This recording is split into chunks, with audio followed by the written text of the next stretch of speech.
Hi friends, आज के video lecture में हम सब कक्षा 10वीं की मैथ को कंप्लीट करने की कोशिश करेंगे। वास्तविक संख्या जिसको रियल नंबर चैप्टर नंबर पहला है, इसको पढ़ेंगे। वीडियो के माध्यम से मैं बता दूं कि ये पार्ट वाइज आएंगे और जितने भी सरकारी बोर्ड की तैयारी करने वाले होंगे, बिहार बोर्ड हो गया, यूपी बोर्ड हो गया, राजस्थान बोर्ड हो गया या हरियाणा बोर्ड हो गया, है ना, या दिल्ली बोर्ड हो गया, है ना, दिल्ली बोर्ड हो गया, किसी भी बोर्ड की अगर आप तैयारी कर रहे हैं तो इस वीडियो के माध्यम से आप अपने मैथ को स्ट्रॉन्ग बना सकते हैं। और मैं आशा दिलाता हूँ कि 100 में से 100 भी आप ला सकते हैं कड़ी मेहनत के साथ, स्मार्ट वर्क के साथ। नहीं तो 90 से 95% आपको कोई नंबर काट नहीं सकता। तो चलिए वीडियो को शुरू करते हैं। चैप्टर शुरू करने से पहले हम कुछ संख्याओं के बारे में जानेंगे, संख्या के प्रकार के बारे में जानेंगे कि संख्या कहते किसको हैं, उसको समझेंगे। तो संख्या कितने प्रकार के होते हैं उनको भी पढ़ेंगे। यानी छोटी छोटी जानकारी को हम आपके अकॉर्डिंग रखने की कोशिश करेंगे। जैसे यहाँ पर लिखा हुआ है नेचुरल नंबर। नेचुरल नंबर का मतलब क्या होता है? प्राकृतिक संख्या, प्राकृतिक संख्या, ध्यान रखना। तो प्राकृतिक संख्या किसको कहा जाता है? गिनती की संख्या को प्राकृतिक संख्या कहा जा सकता है। जैसे 1, 2, 3, 4, 5, 6, 7, 8, 9 ETC इन्फिनिट तक हो सकता है। इसको हम क्या कह सकते हैं? तो प्राकृतिक संख्या कहा जा सकता है। फिर आगे देखेंगे। इसके बाद थोड़ा सा पढ़ना क्या? Whole number. होल नंबर को क्या कहा जाता है? पूर्ण संख्या के नाम से जाना जाता है। और ये हालांकि ये लिखने का मेरा पर्पज़ था कि वीडियो को लंबा नहीं बनाया जाए, इसलिए मैंने पहले लिख लिया है। ठीक है, तो पूर्ण संख्या, होल नंबर को पूर्ण संख्या, अर्थात होल नंबर कहाँ से शुरू होता है? तो गिनती की संख्या में अगर 0 शामिल कर लिया जाए तो पूर्ण संख्या बन जाता है। गिनती की संख्या किसको कहते हैं? 1, 2, 3 से जहाँ गिनती शुरू होती है और उसमें 0 शामिल कर लेंगे तो हम क्या बन जाएगा? होल नंबर बन जाएगा। इसे W से सूचित किया जाता है, ध्यान रखना है। तो इसको हम क्या कहेंगे? पूर्ण संख्या। आगे बढ़ते जाएंगे। आगे देखेंगे इंटीजर्स हो गया। इंटीजर्स का मतलब क्या होता है? पूर्णांक होता है। पूर्णांक संख्या, इंटीजर्स को पूर्णांक संख्या कहा जाता है। ध्यान रखना, पूर्ण संख्या में गिनती की ऋणात्मक एवं ऋणात्मक संख्या को शामिल किया जाए तो उसे हम क्या कहते हैं? पूर्ण संख्या बन जा सकता है। अब गिनती की संख्या देख लेंगे कि ये हो गया 1, 2, 3, 4 और 0 शामिल किए तो पूर्ण संख्या। और यही पूर्ण संख्या में यदि हम गिनती की संख्या के ऋणात्मक रूप को हम क्या करेंगे?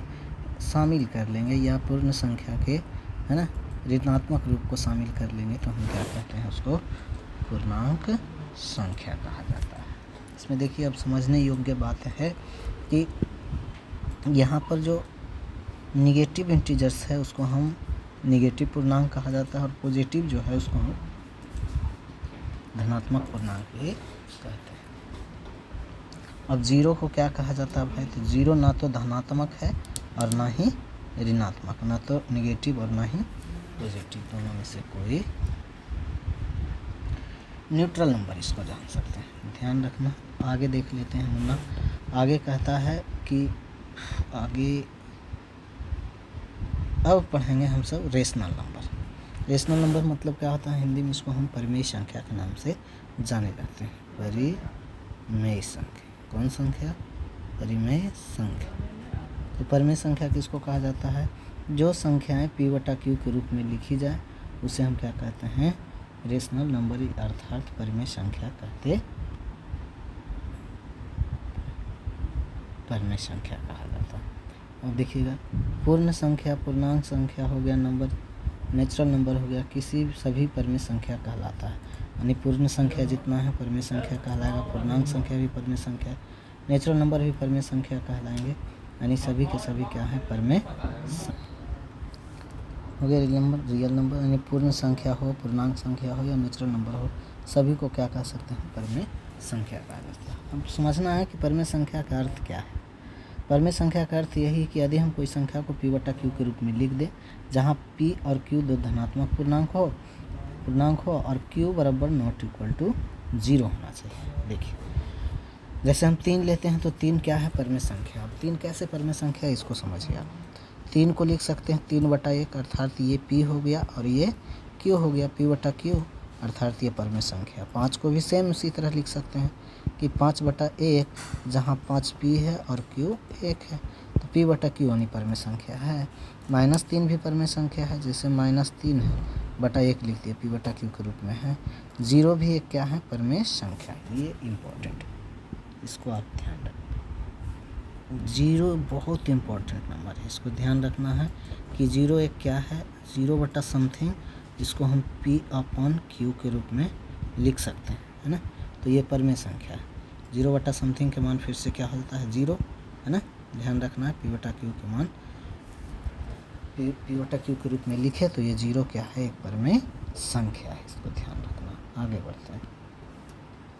इसी तरह से देखिए 22 बटा 7 भी परमेय संख्या है, -1 भी परमेय संख्या है, 10 बटा 13 भी परमेय संख्या, 5.5 भी परमेय संख्या है। क्यों है? अगर दशमलव के बाद कोई फिक्स अंक रहे या फिक्स नंबर रहे तो उसको हम परमेय संख्या कह सकते हैं। जैसे 5.15555 तो क्या है? परमेय संख्या है। क्यों है? क्योंकि 5.1555 इसको हम क्या लिख सकते हैं? 5.1 पर रेकडिंग लगा देंगे, इसको हम क्या कह सकते हैं? परमेय संख्या कह सकते हैं। इसको लिखने के रूप भी आगे आएंगे जिसको हम सब समझेंगे। ठीक है, अब यहाँ समझना है कि यदि q बराबर 0 हो जाए तो क्या होगा। तो देखिए यदि हम कोई संख्या ले लेते हैं 10 और 10 के नीचे लगा दें 0 तो 10 बटा 0 हो गया। अब 10 बटा 0 यदि किसी संख्या के नीचे 0 आ जाए तो वह संख्या क्या हो जाता है? अपरिभाषित हो जाता है, जिसका कोई एग्जैक्ट मान नहीं, अज्ञात संख्या हो जाता है। तो इसीलिए q बराबर नॉट इक्वल टू 0 होना चाहिए, तब वह परमेय संख्या है, अन्यथा परमेय संख्या नहीं होगा। ध्यान रखना है। अगला देखते हैं। आगे है मुन्ना इरेशनल नंबर है। अब इरेशनल नंबर को हिंदी में क्या कहा जाता है? इरेशनल नंबर को क्या कहा जाता है? अपरिमेय संख्या। अपरिमेय संख्या की परिभाषा अगर देखें तो वह संख्याएं जिसे हम p बटा q के रूप में नहीं लिख सकते हैं उसे हम क्या कहेंगे? अपरिमेय संख्या, है ना। जिसे हम p बटा q के रूप में नहीं लिख सकते हैं उसे हम अपरिमेय संख्या कहते हैं। उदाहरण के लिए जैसे मान लिए √2 है, इसको आप √2 बटा 1 नहीं कर सकते हैं। √3 हो गया, √5 हो गया, √7 हो गया, पाई हो गया। पाई बहुत इम्पोर्टेंट है, इसको आप नोट में रखिएगा। पाई एक क्या है? पाई एक अपरिमेय संख्या। पाई क्या है? तो एक अपरिमेय संख्या, समझे आप। इसको आप स्टार लगाकर लिख सकते हैं। अब अपरिमेय संख्या का दूसरा परिभाषा अगर देखी जाए तो यहाँ देख लेना है। कहता है कि सभी अभाज्य संख्या, अभाज्य संख्या का शुरू होती है 2 से, लिख दिए 2। अभाज्य संख्या जो स्वयं से कटता है, स्वयं के अलावा किसी से नहीं कटता, उसे हम अभाज्य संख्या कहते हैं। यानी सभी अभाज्य संख्या पर यदि हम रूट चढ़ा देने से वह अपरिमेय संख्या बन जाता है। जैसे आप √2 हो गया, 3 हो गया, 5, 7, 9, 11, 13 हो गया, 17 हो गया, 19 हो गया, है ना, ये सब 23 हो गया। ये सारे के सारे संख्या क्या है? अपरिमेय संख्या। एक्स्ट्रा में देख लेंगे, यदि हम कोई दशमलव में संख्या हो और वो उसके नंबर जो है कि फिक्स ना रहे, है ना, फिक्स नहीं रहे, रिपीट रहे, रिपीटेशन ना रहे, वो मतलब एटेंडम कोई भी नंबर आ रहा है, कट नहीं रहा है, तो उसको हम क्या बोलेंगे? अपरिमेय संख्या कह देंगे। वो कोई दिक्कत नहीं होनी चाहिए। आगे अब यहाँ से शुरू होता है आपका क्लास 10th का मैथ, यानी वास्तविक संख्या। तो वास्तविक संख्या किसको कहा जाता है? तो वास्तविक संख्या की परिभाषा अगर देखा जाए तो कहता है परिमेय संख्या एवं अपरिमेय संख्या। यानी परिमेय संख्या और अपरिमेय संख्या को अगर एक साथ लिख दिया जाए, उनके समूहों को एक साथ लिख दिया जाए, एक झोली में पैक कर दिया जाए तो उसको हम क्या कह सकते हैं? वास्तविक संख्या का नाम दिया गया है, डेट इज़ रियल नंबर। जैसे मैंने एक झोला लिया है और झोला में बहुत सारे नंबर को पैक कर दिया और उसको बाहर निकाला है, तो आर निकाला तो -1/2 है, 3.5 है, -1 है, √3 है, 5/2 है, 1.47897 है, -5/7 है, पाई है, 0 है, यानी पाई एक अपरिमेय संख्या है, 0 एक परिमेय संख्या है, 22/7 भी परिमेय संख्या है, 9/17 है ना। परिमेय और अपरिमेय संख्या के समूहों को क्या कहा जाता है? दैट इज़ रियल नंबर कहा जाता है। समझ में आया आपको? समझ लेना है कि परिमेय और अपरिमेय संख्या के समूहों को क्या कहा जाता है? वास्तविक संख्या कहा जाता है। अब यहाँ से आपका चैप्टर का खेला शुरू होता है। ध्यान से देखना है यहाँ पर कि अब हम पढ़ रहे हैं यूक्लिड विभाजन प्रमेय का। अब यूक्लिड तो वैज्ञानिक है, विभाजन का मतलब भाग्य विधि हो गया। प्रमेय का क्या होता है? तो सबसे पहले हम प्रमेय को डिफाइन करेंगे। प्रमेय का क्या कहलाता है, प्रमेय का क्या है, उसको अर्थ समझेंगे। तो प्रमेय का कुछ नहीं है, प्रमेय का एक सिद्ध किया हुआ कथन होता है। यानी कोई वैज्ञानिक हो या कोई कथन हो जिसको हम सिद्ध कर लेते हैं और प्रूफ करने के बाद उसके सहारे हम अन्य कथनों को क्या करते हैं? हल करने की कोशिश करते हैं या हल करते हैं उसके बेसिस पे, तो उसको हम क्या कहते हैं? परिमेयिका कहते हैं। फिर से समझिए, परिमेयिका क्या है? एक सिद्ध किया हुआ कथन है जिसके सहारे से अन्य प्रश्नों को हल किया जाता है। जैसे एग्जाम्पल में समझेंगे कि माना कि 21 और 5 दो धनात्मक पूर्णांक है। माना कि 21 और 5 क्या है? दो धनात्मक पूर्णांक है, जिसमें से 21 बड़ा है और 5 छोटा है। अब दोनों धनात्मक पूर्णांक को क्या करते हैं? यूक्लिड विभाजन प्रमेयिका पर लागू करते हैं। तो यहाँ देखिए 5 से भागा दिए 21 में, 4 बार में लगाए तो 5 चौके 20, बाकी शेष कितनी बचा? एक शेषफल है। अभी जो भाग दिया जाता है जिससे, उसको हम भाजक कहते हैं। जो जितने बार पढ़ के उसको लिखते हैं, काटते हैं, उसको हम भागफल कहते हैं। और जो शेष भाग देने के बाद बच जाता है उसे हम शेषफल कहते हैं। अब यहाँ समझने सबसे बड़ी बात है कि अगर इस शेष पर विचार किया जाए, इस शेष पे हम सब विचार करेंगे तो आपको पता चलेगा कि शेषफल जो है भाजक से हमेशा छोटा रहता है। अब कहिए छोटा क्यों रहता है? यदि मान लिए हम भाजक से क्या हो जाए? बड़ा हो जाए, तो भाजक से बड़ा कितना हो सकता है? 6। जब 6 होगा तो 5 का एक बार पढ़ के फिर तो लगा सकते हैं। इसीलिए कहा जाता है कि शेषफल जो है भाजक से हमेशा क्या होंगे? छोटा होंगे। लेकिन ये शेषफल जो है जीरो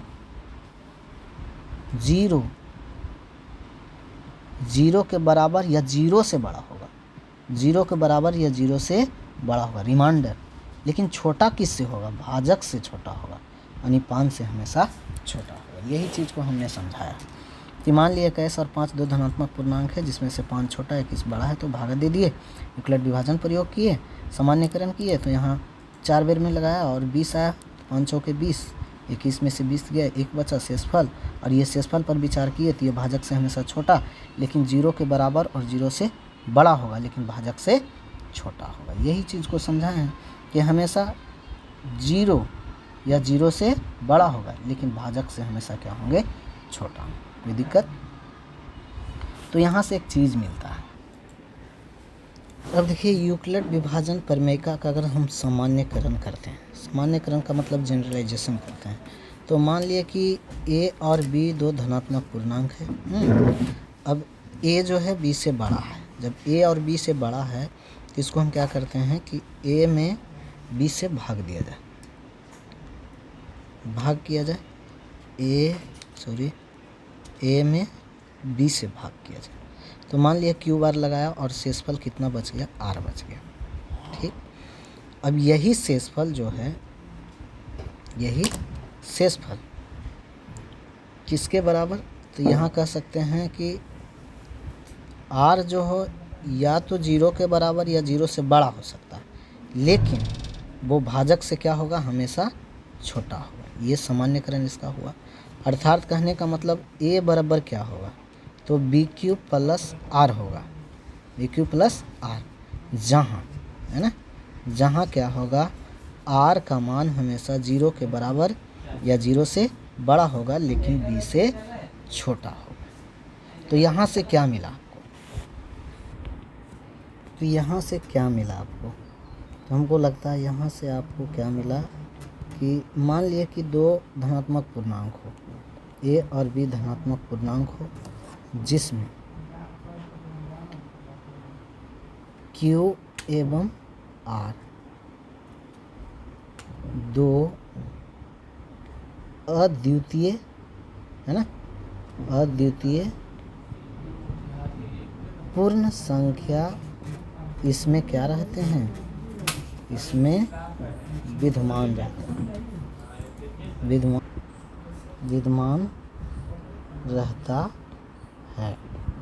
जहाँ आपको क्या मिलेगा जी, जहाँ r का जो मान होगा किसके बराबर, या तो 0 के बराबर हो जाए या 0 से बड़ा, लेकिन वो किससे, वो b से हमेशा क्या होंगे, छोटा।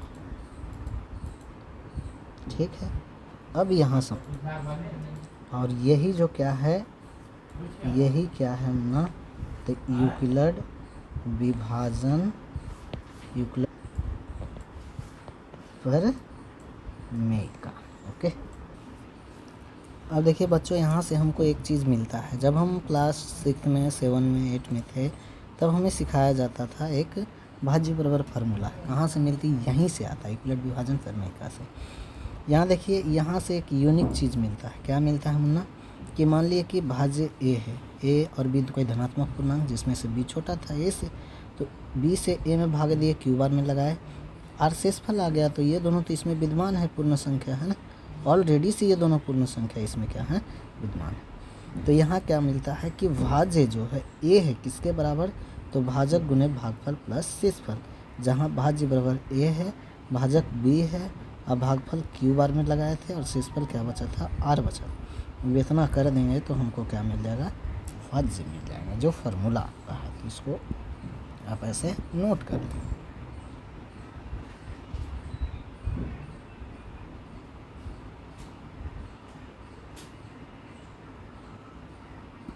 ओके,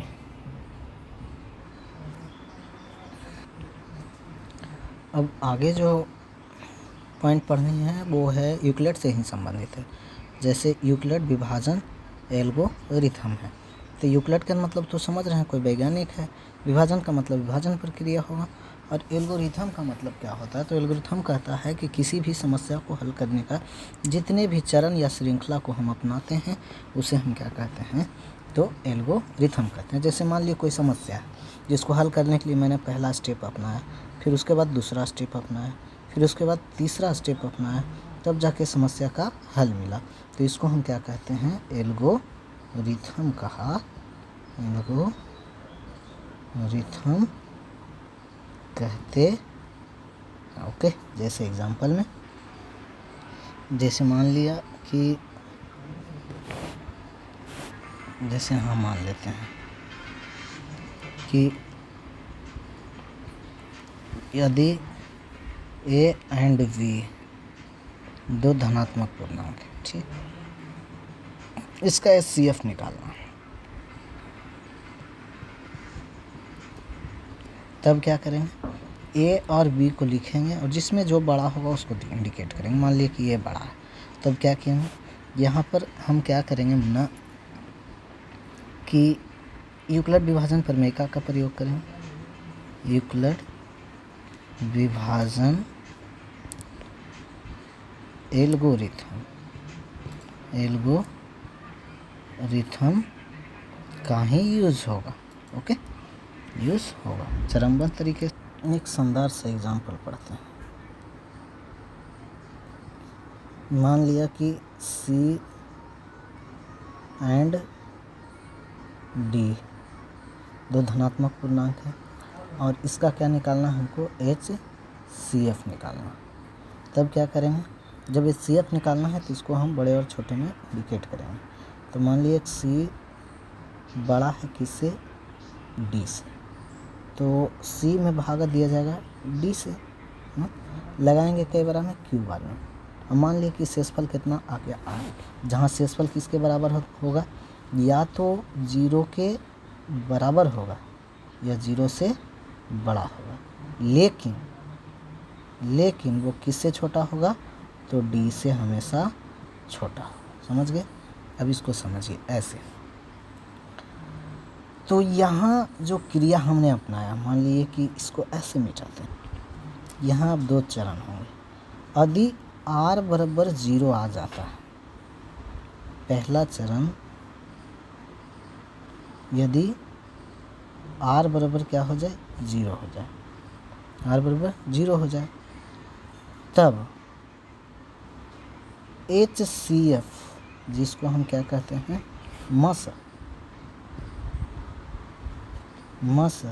मसा जो होगा, जो इसको 0 लाया है, अर्थात भाजक के स्थान वाला, भाजक के स्थान वाला ही HCF होगा। HCF होगा, आया समझ में? जैसे समझ लेते हैं, मान लिया D से C में भागा दिए, Q बार लगाया, शेषफल आ गया 0।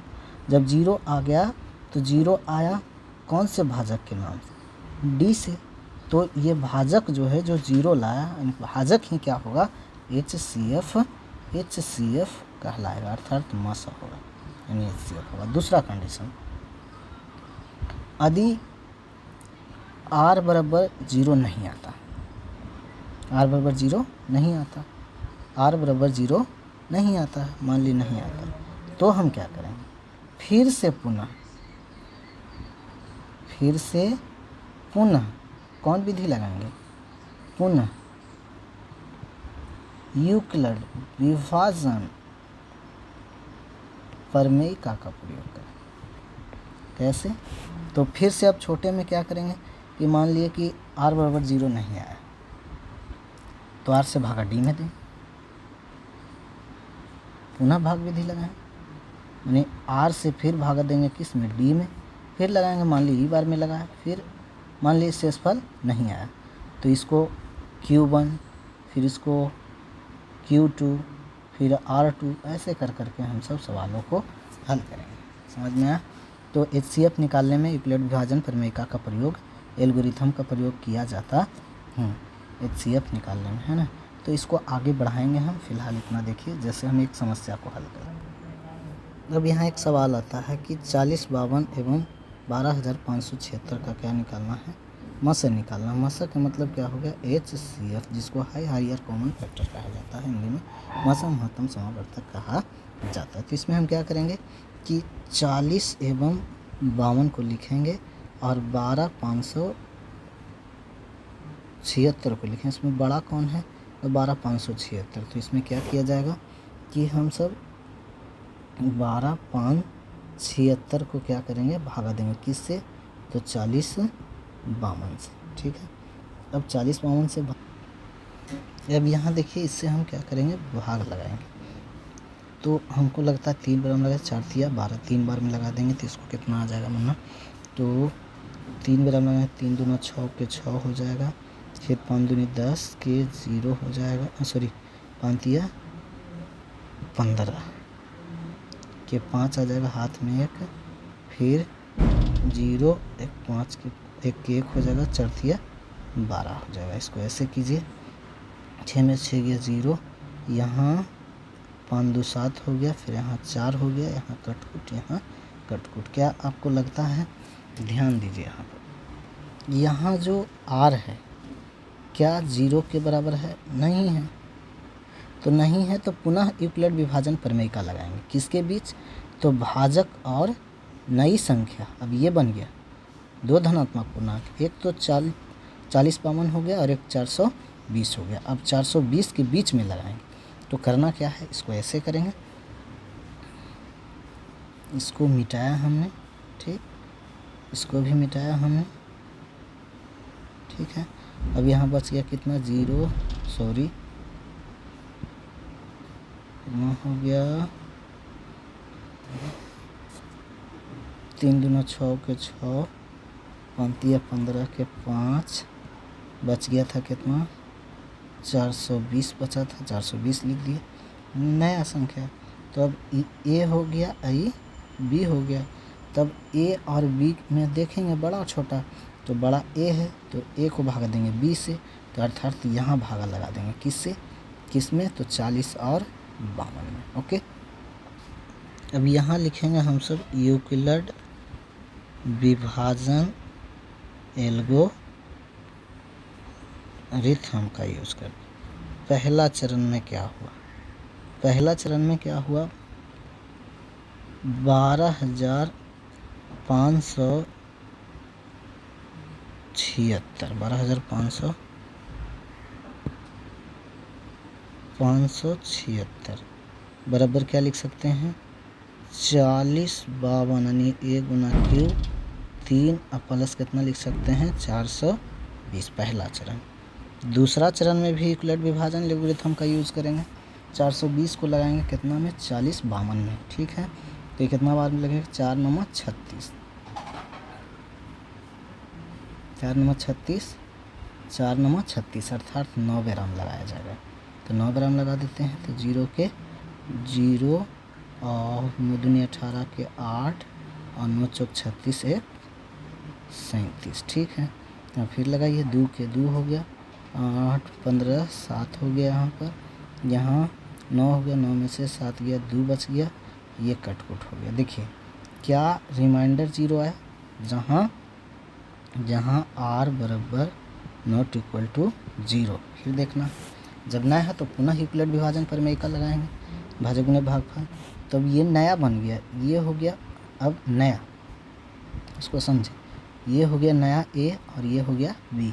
जो बड़ा है उसमें भागा दे देंगे छोटा वाला से, तो यहाँ क्या हो जाएगा 420 कितने बार में लगेगा, तो हमको लगता है एक बार में लगेगा, तो कितना होगा 272, ठीक। अब यहाँ फिर लिखेंगे, दूसरा चरण में क्या था, दूसरा चरण में था 40/52 बराबर क्या होगा, तो 40/52 क्या होगा,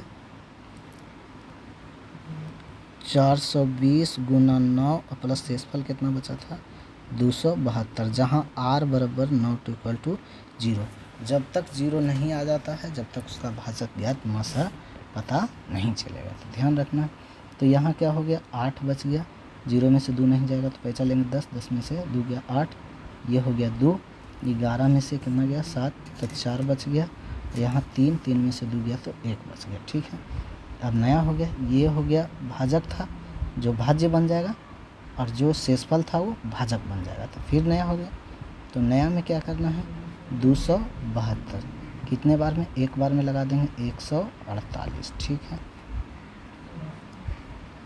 तो यहाँ हो गया 8 4 12, नहीं 12 में से 8 गया, 4 बच गया, 6 बच गया, 6 में से 4 गया, 2 बच गया, ये 1 बच गया, ठीक है। अब ये आगे बढ़ते हैं।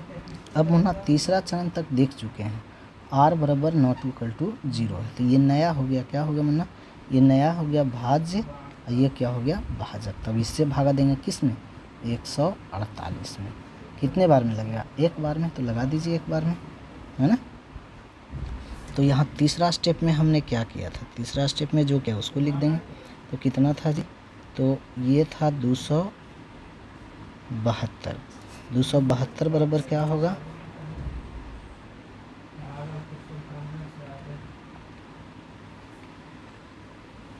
सॉरी